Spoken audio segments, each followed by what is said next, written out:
about to share my screen.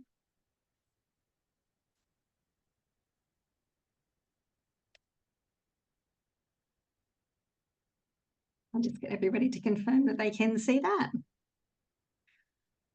Yeah, we can see that, Nikki. Thank you. Excellent, thank you. Okay, 2020 and beyond, navigating the legislative changes that impact your strata scheme.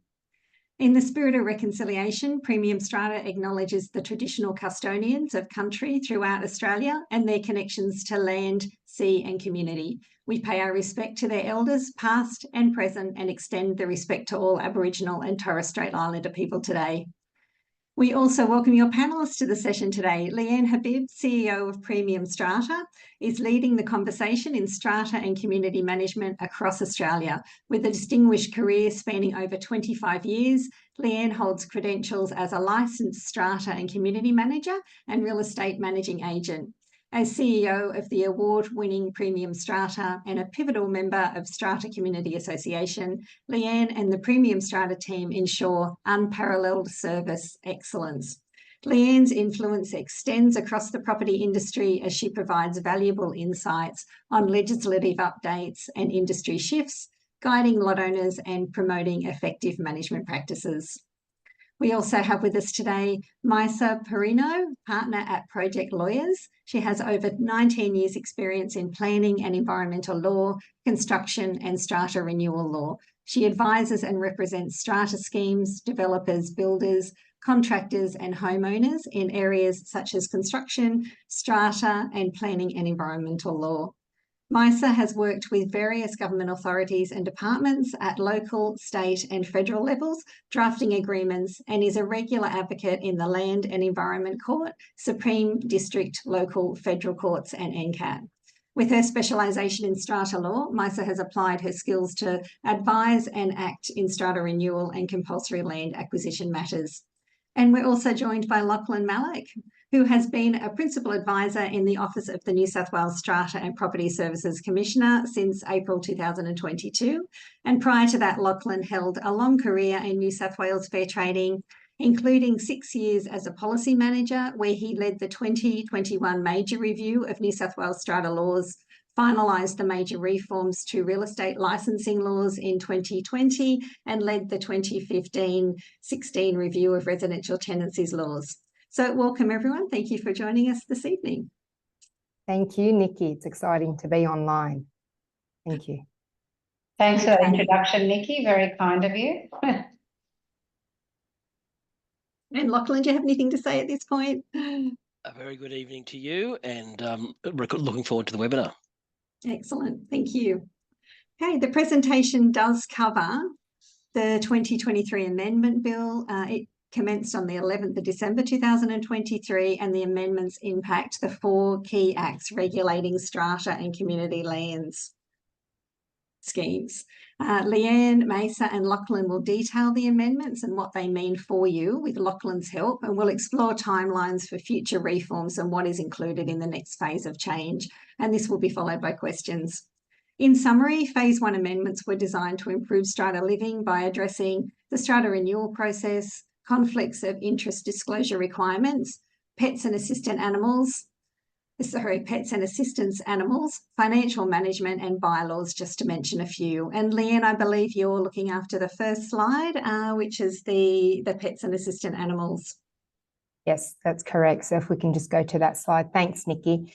So this is a change which I think we're running a poll question on this evening in relation to charging administration or application fees. So legislation's now made it very, very clear that we can no longer charge any administration or pet application fees. I know there was a recent case where the court prior to this change upheld an owners corporation charging that fee, but I think after the review, changes have now been made to make it very, very clear that no application fees can be charged in relation to pets. The other change is insurance. We can no longer require a pet owner to have insurance. So that's another change. And restricting duties of an assistant animal on lot or common property. So we can no longer say you can have your pet, but you can't have it on common property. And we also cannot invade the privacy of a person in relation to assistance animals. So we can't say, prove why you need to have an assistant animal. The only really 2 things that we can request are, accreditation under the Discrimination Disability Act, and any declarations that confirm that the animal has been given proper training pursuant to that act. But we can't ask for any other evidence or documentation to support that. So Lachlan, I'm not sure if you want to add anything to that, in terms of, how many complaints or cases that Fair Trading were receiving in relation to owners corporations charging these fees. Yeah, thanks, Leanne. We did receive a few of those, and also some slightly concerning tribunal case sort of history, where what we considered to be, and what many people in the strata community would consider to be, excessive or unreasonable fees being charged were held by at least one tribunal member to be excessive, and there was nothing wrong with not to be excessive rather, and there was nothing wrong with the bylaw that required them. I think it's important to realise that this whole reform around pets and assistance animals is really about bringing strata into the mainstream of Australian society and making it like these things, like people do have animals in their households as part of the family, that we're sort of normalising that in the strata lifestyle. Yeah, it's definitely the modern way of living at the moment with pets, so it was a good change. And Mesa, would you like to add anything to the conversation here? No, not really from me, Nikki, but I think it is a welcome change. There was a significant case, I think that was the turning point, which led to these amendments. And I think it's been a long time coming. I think Leanne's probably had to deal with a lot of complaints in that regard. So she's probably welcomed this change. Yeah, definitely. Now, we've been running a poll in the background. I'll just end that poll now so we can share the results with everybody. And the question we asked is, can owners corporations charge owners a fee to cover the cost of a general meeting to approve a pet application? And here are the results that we've just received in. So you can see that 15% said yes and 85% said no. So Lachlan, would you like to cover the response and answer the question? Well, Nikki, I'm firmly with the 85%. 85% plus one, we can call that, because the reform really did, again, normalising this activity as something that's a normal part of the governance of a strata scheme, and it's unfair for something that is quite a normal part of the governance of a strata scheme to, load the cost onto that in a user pays kind of fashion, load the cost of doing so or governing the issue onto an individual lot owner who's simply trying to exercise the same rights as everyone else has. So that's kind of the idea there. And I must admit, this is only the first of these types of issues, because I'll talk later about the fact that other types of bonds, fees and charges that owners corporations are currently imposing have been called into question and may be subject to further regulation. Okay, thank you for that. And we have just been asked a question in the Q&A about what about bylaws involving pets on common property? Can they roam? Our bylaws can certainly regulate the behaviour and supervision of pets, just as the same way they do the behaviour of people on common property. So no, it's not a free-for-all. Okay, thank you. All right, be fun for some people. We'll move on to the next slide. And Leanne, I believe that you're speaking about strata committees as well. Yes. So one of my favourite changes on this is a member now can be removed off the strata committee by ordinary resolution. Previously used to be a special resolution, so it was a higher threshold. I think that's a fantastic change because, I'm not saying all, but some committee members don't act, in the best interest of the scheme as a whole, and you have a lot of group of owners that would like to have them removed. So that's going to make it a lot easier. And following from that, if a committee member is removed, they are now restricted for 1 year, which is also fantastic, because if you just, happen to be lucky with votes on that day, and then you have that committee member going off and getting other proxies and what we call proxy farming, that's going to prevent them from doing that, because they're actually restricted to rejoin the committee for a year from being removed. So not a year from when they were elected, but a year from them being removed from the committee. The other thing is that committee members cannot participate in a vote where they have a conflict of interest, a financial interest, except where there's a strata renewal process, and Mesa will touch on that later. So I think that's really good, because previously you just had to declare if you had a financial interest. It was then up to the strata committee to determine how they would deal with that conflict of interest. Now legislation saying, well, if you have a financial interest, you are excluded from that vote. So I think that's great. It takes pressure off, members having to say, well, sorry, Leanne, you can't vote on this matter. So I think that's a great change. And then strata committee members, they're clarifying that. I'm going to get Lachlan to speak on that a little bit, but strata committee members can now be appointed outside of an AGM, but the Act still states that they must be appointed at an annual general meeting. So the question is, what's still left if they're appointed at an AGM? Are we simply clarifying that vacancies on the strata committee can now be filled at a general meeting versus the traditional way, which is at a strata committee meeting? And Lachlan, I'm sure you've got something to add there.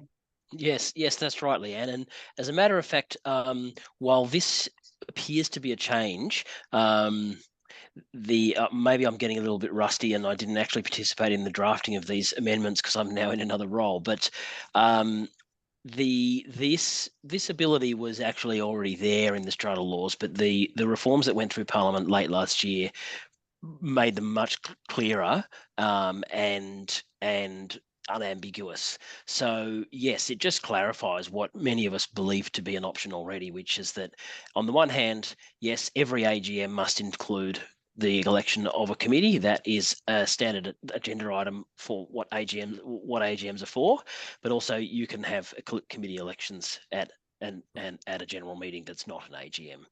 So indeed, appointing of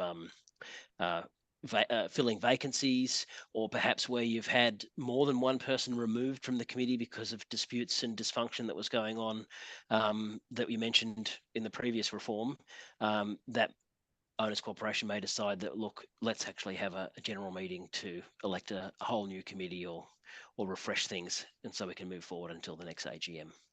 Yeah, fantastic. Great changes. Okay. We've just been asked a really quick question from Elizabeth as to the conflict of interest. It's still self-declared. So what's the difference?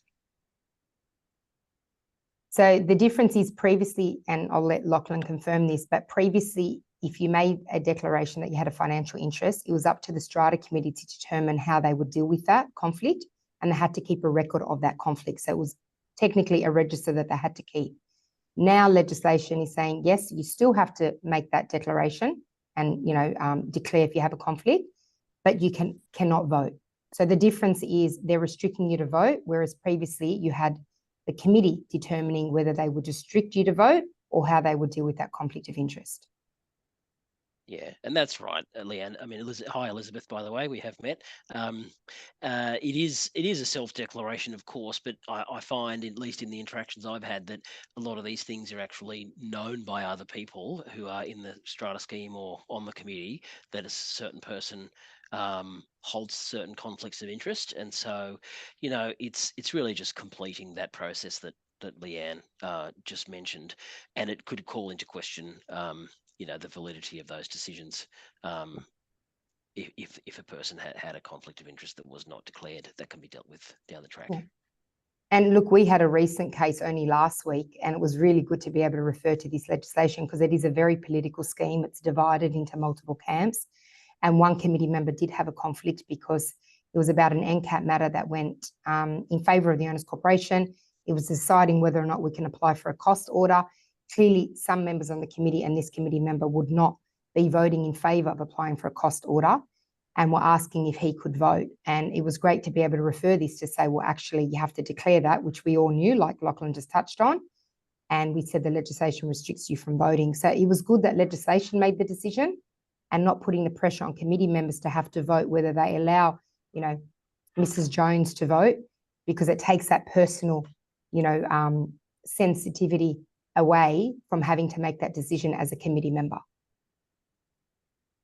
Okay, thank you for that clarification, Leanne. And we'll move on to meetings. Yeah, so this one is where we've now increased the notice period for an annual general meeting from 14 days. And I will highlight it, it's 14 days plus postage. So that's been a hot topic amongst the industry. Is it 14 days including postage? No, it's plus postage. And the original owner, the developer, now must provide handover documents 14 days before the annual general meeting. I know if I had a magic wand, I'd be telling Lachlan and everyone if we can reconsider that and make that, a requirement at handover at OC, issuance of OC, because I still find 14 days is better than prior to the annual general meeting, which is what it used to be. But 14 days is still leaving it a little bit short, but I'm sure it's something that, is being considered in future changes. But it is a good change because we used to have to issue the notice for the first annual general meeting. One of the handover documents is the initial maintenance schedule, and it was very difficult to issue that if we hadn't yet received it and there wasn't an obligation to provide it before the first annual general meeting notice going out. The other thing is the new restrictions on how many owners or power of attorney can actually have representation. So they're adopting the same concept as proxies. So there is 5% of the total number of lots if the scheme is larger than 20 lots. If it's 20 lots and less, then it's one nominee per lot. But I do believe, and I'll let Lachlan speak on this, I do believe that if you are a bulk owner, you can have the same nominee as adopted with the proxies. And one of the things that I've already been in discussion with Lachlan about is the only differences I can see in the legislation between the restrictions on a power of attorney and company nominees versus proxy nominees is the wording. It refers to the total number of lots for a proxy, whereas the nominee restrictions, it refers to the total number of lot owners. But I'll let Lachlan add a bit more insight on that as well. Yeah, so look, Leanne's obviously explained that perfectly excellently as always, but it really is intended to work in the same manner as proxy, farming or harvesting. This was one of the topics that came through in the statutory review of the strata laws in 2021 that Nikki mentioned in my introduction, that it appeared as though some people were trying to get around the proxy limits by saying, well, it's not a proxy. I'm voting as a company nominee on behalf of a lot of different lot owners. So basically, if you can appoint one person to, as with proxies, vote on behalf of all of the lots that you own. If it's a single owner, then it makes sense for a single person to be able to hold all of those. What we're trying to stamp out is the harvesting of votes by a single person and then be able to vote on behalf of a whole lot of lots and their owners that are not themselves or not related to themselves, and therefore skewing the democratic balance of power in the scheme. Yeah. And you'd be surprised what length, some owners and members would go to in terms of, having the nominee change on the strata roll, because that's a bigger step than just completing a proxy form. You'd have to notify the secretary to record the new nominee. So I think it is a good change, and it's definitely, preventing nominee farming, as we refer to typically the proxy farming. Yeah. And I take your point, Leanne, sorry, Nikki, about the original owners and handing over documents before the first annual general meeting. That is definitely an area for reform and uplift, and I'll have more to say about that later in the webinar. Brilliant. I'm excited because I know it's something that we as strata managers struggle with, and it'd be great to have that legislation cemented down, but I'm looking forward to discussing that later on. Before we leave this slide, we just had a quick question about the 14-day notice period, and does this affect timeframes for notifying via email as well? So under the old legislation and even this legislation, if you have emails for everyone, then the notice period would not apply, but your 14 days notice for calling that annual general meeting does apply. So whether you're issuing notice by post or by email, 14 days applies. The only savings you will have is if you don't have to post it to anyone, then notice for postage does not apply. But if you just have one owner that is on post, then the 7 days postage will apply to everyone. Okay, thank you. All right, moving on to financial management now. Okay, so this is, again, another favourite change for me, the first one, where in the past we always had to borrow funds from one to another, and that's quite common for cash flow purposes. But sometimes you didn't have the money to repay it back within the 90 days. So under the old Act, you had to repay it back in 90 days. This change now allows more flexibility for our owners corporation. So basically, we're leaving the decision for the owners corporation to decide to reimburse in whole or part, decide not to reimburse it at all, or instead raise a levy, a special levy, to cover that, to cover the funds that they've taken from one fund and can't repay it back. So I think it's a really good change, because as a group of owners, you can meet convene and decide how you wish to manage your funds. Payment of levies now, that's again a really, really good change. It allows us to call for a special levy and give a minimum 14 days notice as opposed to the 30 days to raise, special levies, but only in an emergency. And I believe that the legislation has defined an emergency, which is great. And then all strata schemes are now required to obtain 2 quotations for any expenditure over 30,000. So that was always a requirement for large schemes. This is now going to apply for all schemes, regardless of your size. So I think that's really good. It's good practice. It's something that I think now, as the economy is getting tough and people are looking for cost savings, we have been doing, but it's great to see that that is a requirement.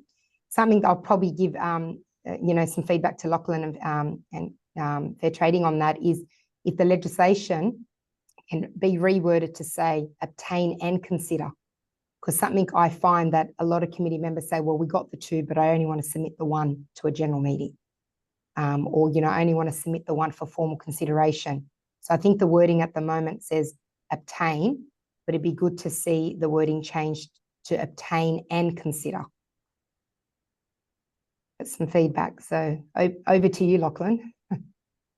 Yeah, thanks, Leanne. I mean, that is certainly the intention. And I would say in this regard, the professional advice of strata managing agents such as Leanne to the committee and to the owners corporation as a whole about what they do with their finances and the care they should take when making their own, their own decisions is vitally important. The issue around transferring funds between administrative and capital works accounts, that was partly because the most senior and brilliant legal minds in the state were, as far as I could tell, still arguing about interpreting the current legislation on that. So we thought we better clear it up and just clear it up once and for all, that ultimately the owners corporation can make its own decision about its own funds. But that issue of professional advice and making sure the future viability of the scheme and the all important ongoing maintenance and repair of the common property isn't jeopardised by cannibalising, the capital works fund every time something immediate sort of comes up that needs a bill that needs to be paid, so to speak. Yeah. And look, introducing or encouraging more competition and cost effectiveness for the services supplied to strata schemes was certainly a big theme of that statutory review, and was one of the reasons why a relatively small change was brought in, which is that independent quotes issue. Okay, we'll move on to tenancies. Okay, so this is now making real estate agents. So previously, landlords had the obligation to provide notice of a tenancy within, so that strata roll can be updated. We're now saying that real estate agents have this obligation, which is really good, because generally you're going to have a managing agent in most cases. They're going to be managing that tenancy. So they're going to be in that position to notify of the tenancy. So that's now required within 14 days. And they have to provide bylaws and any changes to an SMS within 14 days, and notifying changes to any bylaws and SMSs of 14 days, of it taking effect. So initially they have to give the bylaws and the SMS. And then once a real estate agent becomes aware of any changes to a bylaw or an SMS, they have to provide that within 14 days of these changes taking effect. But legislation is also making it clear now that in the event that the landlord or the real estate agent don't meet this obligation, a tenant can now step in and notify. And I think that's really good, because I hear so many times that you have a lot of managers or, committee members that are self-managing saying that, we can't deal with you because you're the tenant. We don't have you on the strata roll. You need to go back to your agent. And it can be frustrating for that tenant where their agent's not doing what they need to be doing. The landlord hasn't met their obligation, but need to correspond with you as a managing agent. So I think it's great that we've empowered the tenant to provide that notice in the event that their landlord or the agent fails to. Do you have anything to add to that one, Lachlan? Well, ultimately, we want strata rolls to be complete, don't we? It's so important for the governance of the scheme, and we're only going to see more and more tenants living in strata accommodation in New South Wales as the population grows and home ownership becomes relatively more expensive for a lot of people. Then this is the future, and we understand that many places have 50% general tenancy, but you wouldn't know that from the strata rolls, because we understand there's a high degree of inaccuracy. So it's only trying to make things as complete as possible in whatever way we can do it. Yeah. Okay, moving on to electronic keeping of records. Yeah, and I think this is how the future's going. And I'd be surprised if we don't have many managers already electronic. So I think this is a change that will be welcomed by many. But basically, all records for an owners corporation need to now be maintained in an electronic form. This is one of the changes that haven't yet taken effect. So that will actually take effect on the 11th of June, where all the other changes that we've been discussing have taken effect since December last year. This particular change will take effect in June. So I think it's a great change. Okay. We might move on to strata managing agents as well. Yeah, so this is a really, really good one, Lachlan. I think credit to the team, because we always, as managing agents, had to give notice and minimum 3 months notice to an owners corporation when our contract was going to expire. But it never had a cap on how early you could give that notice as well. We always spoke about the minimum, but a lot of agents were signing up contracts today. The next day they would give notice and say, okay, we're giving you notice that we intend to, that your contract expires this time. Or at the general meeting where they're getting reappointed, they would give the 3 months notice at the same time as well. So legislation is now saying that you can't give any more than 6 months notice. So minimum 3 months, but no greater than 6 months. But Lachlan might have more to say about that, because I think they might have received quite a few complaints about that. Is that right, Lachlan? We did, and this one actually came through, Leanne, from the fair trading complaint handling area, really the sort of front line of dispute resolution in terms of our involvement anyway. And it's a shame, really, and it shows that we have to legislate to sort of embed fairer practice, and that's why I'm here as representative of the Strata and Property Services Commissioner, John Minns. One of his big priorities since taking the job a couple of years ago was that uplifting professional practice and enhancing standards across the board, especially amongst professionals, is really important. And we can't go on this journey looking at legislation and regulation alone. It has to be, what do they say in the Building Commission? Everyone holding an oar and rowing together to make things better for all. Yeah, absolutely. Because there's no point having legislation and people finding loopholes and taking advantage of it. It's intended for a purpose, and it's best to comply with it. Totally That's agree. right. Okay, we might move on to bylaws as well.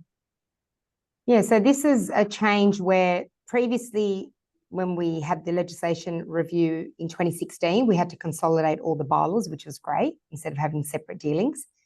But they've now made it, or they've clarified now that you do need a special resolution to pass a consolidated bylaws, whether there's change or no change to the bylaws. And there's clarification now that bylaws must comply with the Act. So you can't pass a bylaw that doesn't comply with the Act or contradicts with the requirements of the legislation, even if your bylaw was passed prior to changes to the Act coming into effect. So, for example, I know there's a lot of schemes that have pet bylaws, which are not in line with current legislation, where you can't restrict a pet. You've got to be reasonable. You can have, rules around having pets, but you can't restrict them. And if you had a bylaw that said you can't have pets, then that bylaw is not enforceable, even if that bylaw was passed prior to legislation being changed in relation to pets. So I think, in short, you need a special resolution to pass consolidated bylaws, whether you're making a change to those bylaws or not. And you need to really ensure that your bylaws are in line with legislation. We can't have bylaws that contradict legislation, basically. I don't know if Lachlan wants to say more on that. Yep. I'd move with the times. That's the theme. Okay, and we did have a question come in from Paul just asking, we adopted the standard bylaws which say that the owners corporation must give written approval of pets. Do we need to review the bylaws? Yes, because I'm assuming that the model bylaws that you've adopted are outdated now. So the updated model bylaws, I'm sure, would be available online. And yes, the short answer is yes, you should be reviewing the bylaws and making changes that bring it in line with legislation. Yeah, I mean, Okay. you can still have a process of approval, but it can only be refused if the pet is causing an unreasonable interference. And there's some good definition in the regulations as to what that might involve. Thank you. And the two-lot schemes. So this is, again, another favourite change for me. It's you don't need a resolution to issue a notice to comply, for a 2-lot scheme. And that's great because obviously, if Lachlan and I are in dispute, Lachlan's not going to agree to issue a notice to comply against himself. So I think it's really good that, that lot owner who is being impacted by another lot owner causing a nuisance or breaching the bylaw and interfering on the peaceful enjoyment of one lot owner, they now have that power just to issue the notice to comply. So that's really good. And if you're an original owner, you're in a 2-lot scheme, your vote does not get reduced for any special resolutions during that initial period, or whether if you have more than 50% of the unit entitlement. So that's a really good change as well, because I think it's only fair that they're on the same platform when it comes to voting, and you don't have one owner that has a majority and squeezing the minority, and that minority having their vote reduced. And Lachlan, would you like to add anything to that one? Yep. Well, it's the old case of generally the one size fits all nature of strata laws, has its advantages because you want consistency for the same type of property, but they're not all the same types of properties or the same sets of owners. So, it's a balancing act, but this was, I know, welcome to some people, and I'm glad Leanne supports it. Yeah, no, definitely. And now we've moved on to the second section, which is the strata renewal process. We have quite a few slides on this, and Mesa, I believe that you're helping us with this one. Yes, thank you, Nikki. I'll try not to take too much time, but I think it's important to note that Part 10 of the Strata Schemes Development Act hasn't really changed since 2016 when it was first commenced. So this is a welcome change. I actually commenced the first ever strata renewal in the Land Environment Court in 2017, and it was obvious then that some change would need to occur. So overall, the changes don't really impact the framework of strata renewal. So the framework is pretty much all the same in terms of the steps that need to be taken. The main changes, which I'll go through, relate to concerns regarding conflicts of interest and the transparency in the strata renewal process. Some of those changes reflect the changes that Leanne just touched on in the Strata Schemes Management Act, but they go a little bit further in the Strata Schemes Development Act. So under the new Section 187A of the Development Act, it deals with the Strata Renewal Committee, and those who are seeking to be nominated onto the Strata Renewal Committee or are already members of the Strata Renewal Committee need to disclose a conflict of interest. And so the conflict of interest is a little bit different to the definition of relevant interest, which is also new. But the conflict of interest deals with the interest which is considered a relevant interest, and that's defined, which I'll go to a little bit later on, but it also needs to appear to raise a conflict with the proper performance of the Strata Renewal Committee's function. And I raise that as a distinction because later on I'll speak about the disclosures by a Strata Committee member and a lot owner, which just needs to disclose whether there's a relevant interest. The disclosure with the Strata Renewal Committee is a disclosure of a conflict of interest, which is quite distinct. It's actually a bit of a lower threshold. So if you're a Strata Renewal Committee member or you want to be appointed as a Strata Renewal Committee member, you need to disclose something that's considered a relevant interest and appears to raise a conflict with the proper performance of the Strata Renewal Committee's function. And then just keep that in mind so that when I explain the other process for strata committee members and owners, you'll see the distinction. There's a new definition of relevant interest, and it also, the definition explains examples as to what that can be. A relevant interest can be somebody employed by the prospective purchaser or a related entity. It can be a member or employee of a competing offer for strata renewal. It can be an interest in so far as you've entered into an option agreement with the prospective purchaser, or you may own land that's not the relevant parcel of land, but it's impacted by the redevelopment. For instance, you could be a neighbour. That would be a relevant interest. So as I said, just because you have a relevant interest doesn't mean you have a conflict of interest. And that's the only basis upon which you need to disclose. I think we're on to the next slide unless there's any other questions. No, not at this point, I don't think. Okay. All right. So this is where the distinction is that I mentioned earlier. 187A is about disclosure of interests at the committee level and lot owner level. So now a strata committee member who initially considers a strata renewal proposal, which is one of the first steps in strata renewal, needs to disclose what is defined as a relevant interest. And that's the definition I mentioned earlier. So that's a bit of a higher threshold because you need to disclose it in those circumstances, regardless of whether it could lead to a conflict of interest. And then lot owners also need to disclose a relevant interest.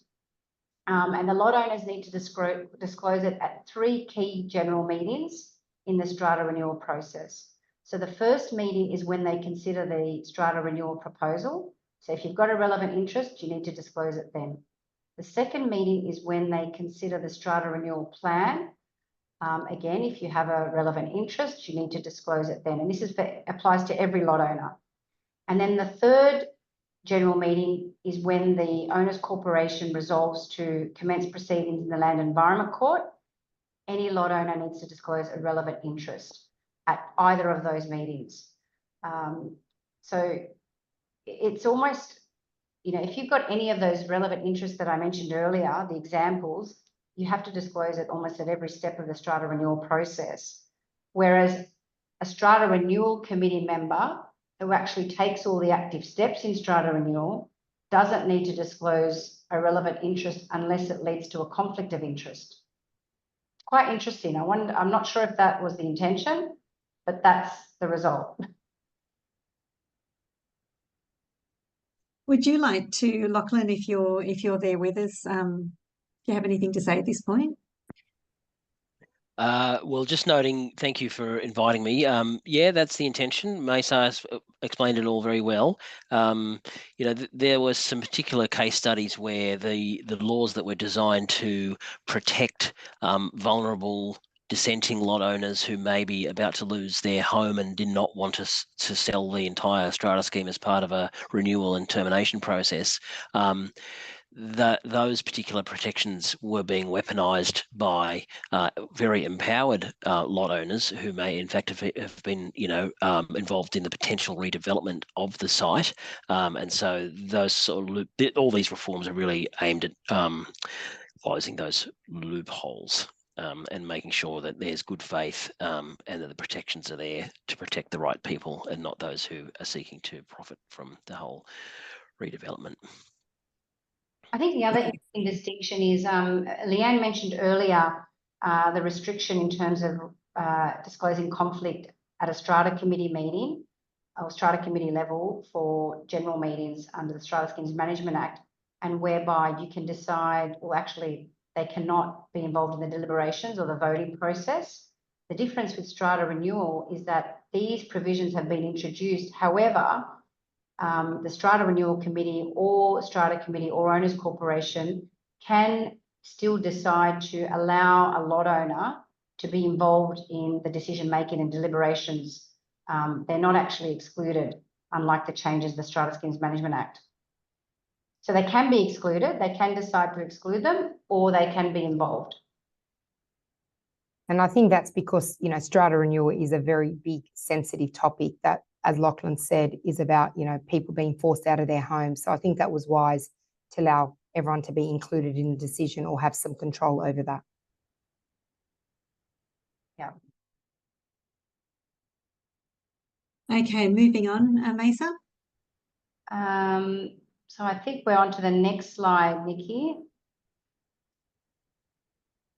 This is a change that I think arose because, I mean, having done many strata renewal matters, previously the Strata Renewal Committee operated for a year and we'd have to rush to try and extend that year because I could never really ever finish a strata renewal process within that year because of the steps that are required. It's now a default period of 2 years, which can be extended by special resolution. think next slide, Nikki. All right, this is an important change because previously the way the legislation was drafted, there was no discretion for the court to grant an order giving effect to a strata renewal plan, and obviously that leads to a dissenting owner having to sell their lots if every step wasn't done in accordance with the legislation and regulation. The court can still make the orders now giving effect to the strata renewal plan, even if there's been irregularities or defects in the steps taken to prepare the strata renewal plan, or in obtaining the required level of support, or even in giving the notices with respect to the application to the court. However, the court must be satisfied that these irregularities or defects are not likely to cause substantial injustice. So it's not do or die as it used to be, and it's not considered fatal to an application if there are irregularities, as long as those irregularities or defects don't cause a substantial injustice. The court now has power to grant discretion. So that's a really important change, actually. And I think it's probably important because the strata renewal process is predominantly controlled by the strata manager, and people don't realise that. So the poor strata manager has a lot of obligation on them in ensuring that every single step is followed in accordance with the legislation, including notices, disclosures, minutes. And so it gets really concerning for a strata manager when they feel as though there was a step missed. Like it could just be simply, you know, that a notice period was 1 day out. Previously, that would be fatal potentially to the whole strata renewal process, which could have taken a year or 2 years to go through. It's now not considered fatal, in my opinion. And I think I even know, and that's a great point, Mesa. I think I know some managers that were giving, 7 days notice to call some of these meetings, whereas even before the recent changes, you had to give the 14 days because it was in relation to a strata renewal, even though now legislation's changed. So like you said, it can be a very simple admin error that could be quite fatal and costly in the whole strata renewal process. So it's good to see some flexibility. Exactly. And then the final slide, which is also quite interesting, is the cost of the strata renewal proceedings. So they're still borne by the owners corporation. So the owners corporation is liable to pay the costs of the strata renewal proceedings, but the court now has the power to make costs orders against dissenting lot owners who do not act in good faith, which is really interesting because obviously this arose, and Lachlan might want to elaborate a bit more on this, but it arose in respect of a case study and proceedings in Macquarie Park, where a particular developer owned a lot, which was the dissenting lot, and it effectively tumbled the whole strata renewal over. I was actually involved in that strata renewal process as well, and I observed that, and it wasn't uncommon. That wasn't the first time I'd have been involved in a strata renewal where a dissenting lot owner had controlled the whole outcome for their own personal reasons and interests. But now this amendment, I believe, deters that behaviour, and you need to act in good faith. And there's other provisions which also give the court the power to not consider an objection by someone who doesn't appear to be acting in good faith, in addition to making cost orders against them. And cost orders can also now be on an indemnity basis, which is much more onerous than a party-party basis. That could be, 90%, potentially 100% of costs, consequences for a dissenting lot owner.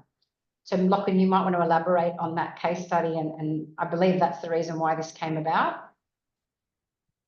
Yes, indeed. And you're the expert lawyer in the room who is directly involved in it. So I think I'll probably defer to you, Mesa, if that's okay. And also just conscious that we're really only 10 minutes to go until the end of the webinar, potentially. Well, I don't really need to elaborate much more on it. I think it was all in the so people can read about it. Yeah. But yeah, I think that's the reason why that provision has now come about, which is good for owners corporations. So they don't need to be concerned that they have to pay the costs of a dissenting lot owner who's not acting in good faith. Okay, thanks very much, Mesa. Is that that's the strata renewal? I think Done? that's it. Yeah, there's Wonderful. not many more changes at all. Excellent. Thank you so much. I just wanted to let everybody know that at the end of the session as well, when we do finish, there is an automatic redirection to a 1-minute survey for Premium Strata, and they'd really highly appreciate if you could fill that out. So please, if you could do that, that would be wonderful. And we're just moving on now to the 2024 and beyond, Lachlan, and what's happening in the future. Wonderful. Thanks, Nikki. Well, there is plenty more to come. So I think the first thing to point out is that the legislation that you saw come through at the end of last year that, Leanne and Maysara have been talking about so eloquently was the first phase of implementing no fewer than 139 recommendations that were in the statutory review of strata laws with that report tabled in 2021. So there are 3 streams to the 2024 and beyond narrative that I want to put to you. First one is to get the rest of the statutory review recommendations done, implement the recommendations of that review, and there's a lot of activity this year happening to draft the legislation, consult, and get it in front of the Parliament so that the reform process can keep moving. There are some big ticket items in that second phase of the reforms that have already been agreed to by government, which I'll mention in a minute. So that's the first stream.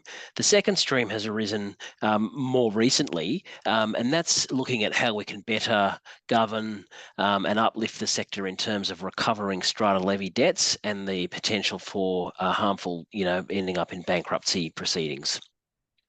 The third stream that I'll briefly touch on this evening is that the Strata and Property Services Commissioner, my boss, John Minns, has been talking about and has now been specifically tasked by the New South Wales Government to come up with a new future-focused package of reforms. It doesn't necessarily have to be big, but it has to be important, that will tackle emerging issues and those things that are starting to concern us that weren't surfaced so strongly in the statutory review back in 2021. So let's talk about that phase 2 of the stat review reforms. There's about 100 recommendations remaining. Many of those are legislative changes, and you'll see legislation this year to implement those legislative changes. That could be a public exposure draft of complete, amendment bills across 4 acts: the Strata and Community Development and Management Acts, or it could be introduction of that legislation to Parliament, or it could be both. We're just waiting to see how this year will play out, but certainly there's a lot of work going on to get those reforms right. The other part of it is some non-legislative reforms that involve projects and programs that were recommended by the statutory review. So I'll talk about the legislation first. As I said, some of the big ticket items, the bigger challenges and intractable problems, and perhaps even more consequential, long-term consequential stuff than we've seen in the phase 1 review, which was relatively straightforward. The biggest common and the biggest and most consequential dispute by far in strata is, of course, the maintenance and repair of the common property of the strata scheme. Without a functional building, there really is no strata scheme. So what this second phase of the review is looking at doing is introducing more robust requirements on capital works fund plans that must be followed by owners corporations, and that could involve the prescribing a standard form kind of template that has to be followed. Because we did find there is a great degree of variation and out there in the strata community. Same thing with the initial maintenance schedules provided by developers. They need to be more robust, and there needs to be closer compliance with them in the early stages of a strata scheme's life. Is it being set up for success, or is it being set up to degrade over time, is a big question that we've been asking. So speaking of developers in the early stage of the scheme, there's a proposal to actually have those documents and records that are handed over as part of the first AGM process by the developer, for those to be required to be uploaded in electronic form to the Strata Hub so that there's a permanent, accessible and secure record of those foundational documents of the Strata scheme. And that'll also give us better visibility over the rates of compliance, because we get reports of only partial compliance by developers with all the items that are required to be handed over at that point. When Strata managers change, they sometimes go looking for those documents, and it can have a difficult time basically recreating or rebuilding the foundational documents and records of the Strata scheme that really should have been there from day one. You may be aware of a reform that came in 2019, which imposed limits on the duration of utility supply contracts.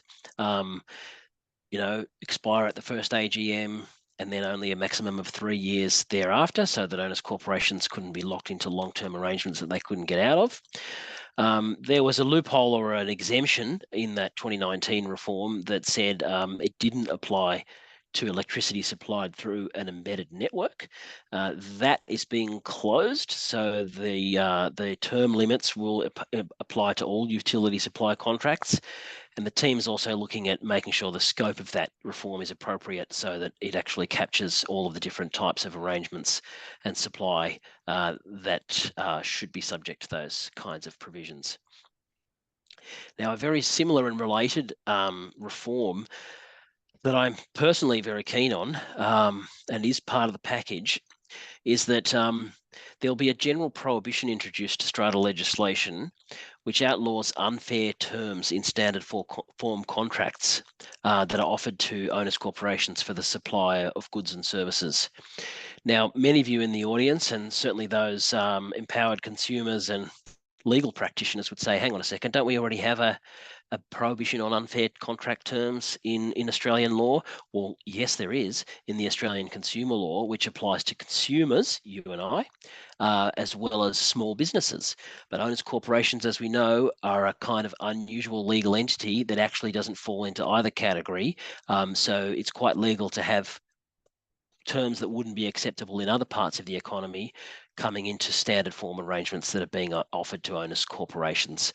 And so really that gets back to that theme of, competition, consumer protection, maximizing value for money, and professionalizing the sector.